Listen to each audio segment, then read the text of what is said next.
Hey everybody, it's Grant Kemp here from CreativeCashFlow.com. Today we're going to do a real quick one on buying a house sight unseen. When you're doing subject to, in the back of your mind, one of the things that you always need to be prepared for is that person that you calls and is just ready to go, right? And we want to be prepared to take that property down and get them contractually obligated to sell you that house. But you've got to know what to recognize, what kind of signs to recognize in order to get to that position.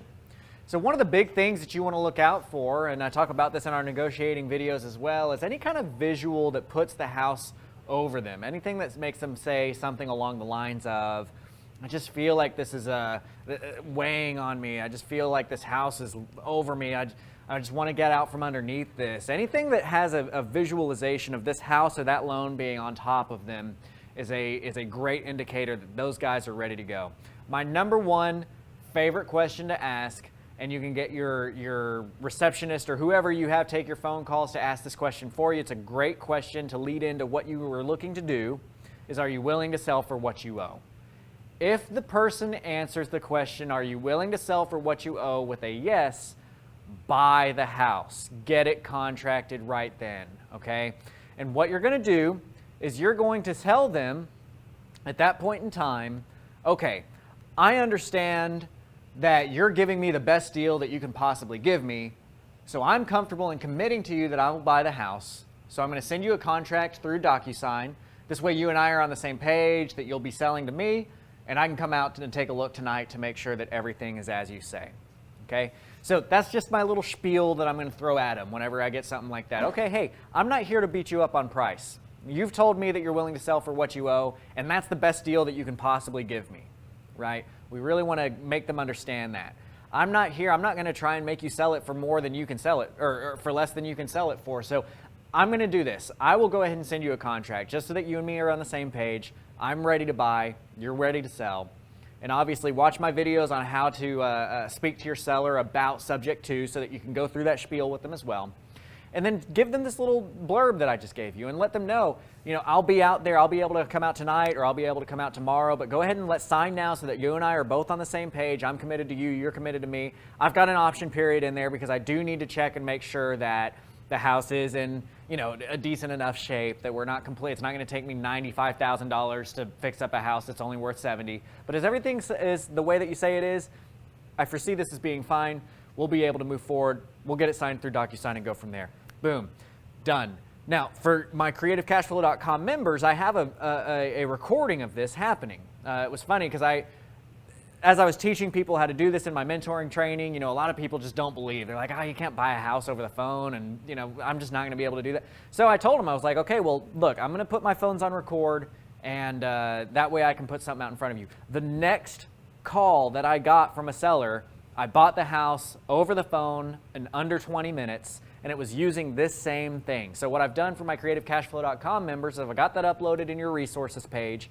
You can go there, you can look at it, and actually watch a video that's just an audio recording of my conversation with this person. I've got a little ticker at the bottom that tells you why I'm saying the things I'm saying them and what is working to get her to psychologically come around to the conclusion of saying yes to this sale subject to. But it works. You can buy sight unseen, and I made a ton of money off of that house from doing it that way. So look for those visualization cues. Look for the answer of yes, they're willing to sell for what they owe, and be ready to sign a contract electronically.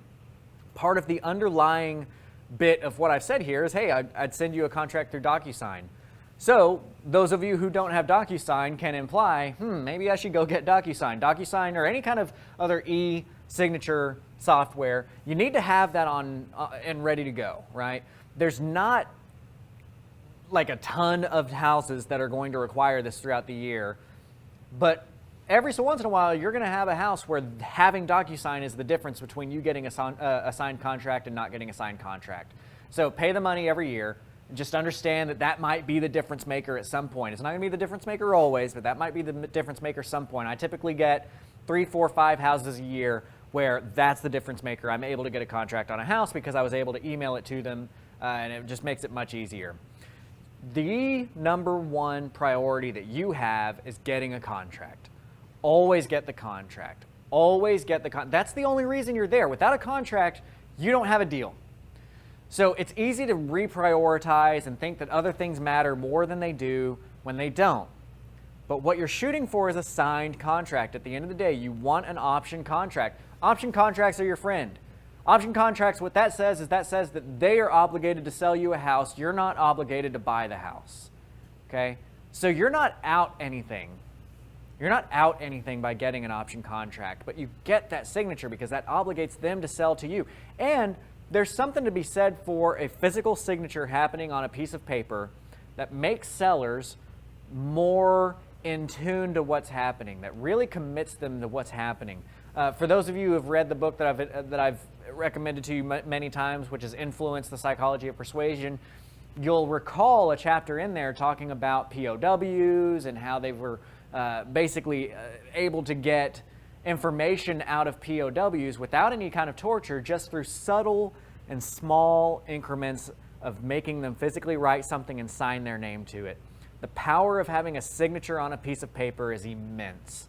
So if you can get a seller to sign that piece of paper that says, yes, I'm selling the paper, this house to you, that's when you win. That's when you're able to go make things happen. So don't get so wrapped up in your due diligence. All right. One of the big mistakes that I see my students make is they think, well, I got this deal, and for it to really work, all these things have to kind of be in line. I really need to do my research on it to figure that out, and then I'll go back and I'll get the signature at that point in time. No.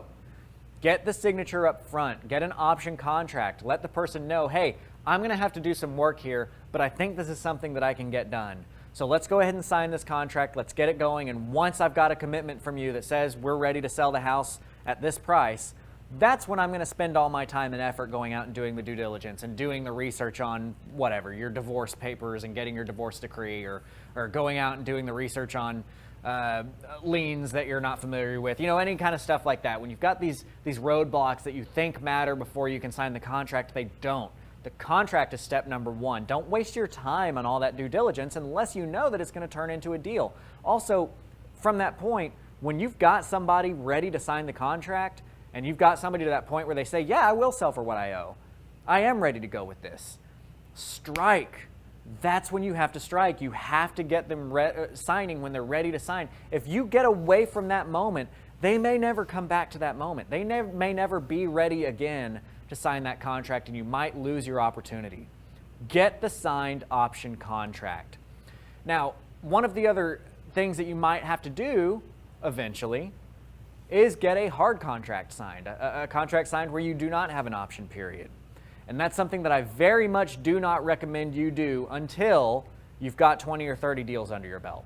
Once you've done 20 or 30 deals, then you can start talking about taking down a house without having an option period, because you really kind of know what you're doing. You've looked at enough, you've seen enough experiences that you can make that decision and say, you know what, I'm willing to go hard on this deal because. But right up front, option contract everything, because you're going to get wrapped up in negotiations. You're going to have negotiation fatigue. Your brain is going to get tired after the hours that you spend in that meeting talking to the person, and you don't want to make a mistake. At the very least, option contracts are going to give you that ability to go back and run the due diligence like I've talked to you about, to where you can go back and double check your numbers, double check everything that's going on, and make sure that you're in a good spot. If you go hard on a deal, you better be sure it's a deal. You better have a real deal in front of you if you're going hard on that contract, right? You've got to make sure that you're buying at a big enough discount that you've got room for error, whatever it may be. But don't go hard on contracts until you're really experienced in this. Like I mentioned before, for those of you, the members of CreativeCashFlow.com, I do have it on your resources page. This is the video I'm referring to right here that says Gibson Call. That's the house that I bought it in. You can see in 19 minutes and 23 seconds, that's how long it took me to buy this house. From the moment I received the phone call to the moment that I had her ready to sign the contract was 19 minutes and 23 seconds. So you can hear that entire phone call and kind of mimic what I'm doing, mimic those cues, because guys, we have, it's an art form, but it's a very scientific art form. We've got a very specific roadmap that we want to shoot people down to get them to a point where they're comfortable. And you know what's crazy is that this person was thanking me for buying their house, right? That is the kind of power that we have in negotiating, is getting to a position that's going to work for us, but provide such a value contribution to our seller that they literally want to thank us for us being able to make a bunch of money on them. Keep watching these videos. We've got a lot of little short tips like this that are going to really come in and just and give you that extra bit of information that you might need. That's going to be the difference between you having a house and not having a house. It's really important to know when it's okay to take a house down over the phone immediately and when it's like, let me go out and check on this real quick, right? At the end of the day, if you can get an option contract on something, get an option contract on something. But the problem with getting an option contract, if you get it at just an agreed upon price, say they're not selling it for what they owe, if you get an option contract over the phone and it's at an agreed upon price and maybe they owed 50 and you told them you'd buy it for 80, well, if you go out there at the house and it turns out that there's a ton more rehab than you thought there was going to be because they just told you, oh, well, you know, everything's fine, and you go out there and it turns out there's a dead dog that has a rug over it because that's how the condition of the house is, that 80 is probably not going to work. And you've already told your seller you were ready to give them 80, and it's not a very, that's not a position I want you in. I don't want you in a position where you're going to have to go back to that seller and say, look, I know I told you I was going to give you 80, but I just can't. Look at your house. It's crap. I need to give you 50, right? When you're in the negotiations, that's when, when you're in the house, that's when you can take the negotiations to the steps that they need to go for you to buy the house at the right price. But if somebody is selling you their house at what they owe, there's no negotiating at that point anymore. If they're selling it to what they owe, you have their bottom dollar, go ahead and get it contract, see if it works later. All right? So keep watching these videos. Find us on Facebook, all the social media channels. Look for creativecashflow.com. Look for Propelio.com. Look for all of these guys that are contributing, anybody that you know of that you can really get something and garner some information out of, and start liking those pages and sharing the posts and getting involved. That's how it's going to work for you to get to the position that you want to be. You've really got to get involved. You've got to really work towards it. So good job watching this video. Keep on watching them. And until next time, I'll talk to you later.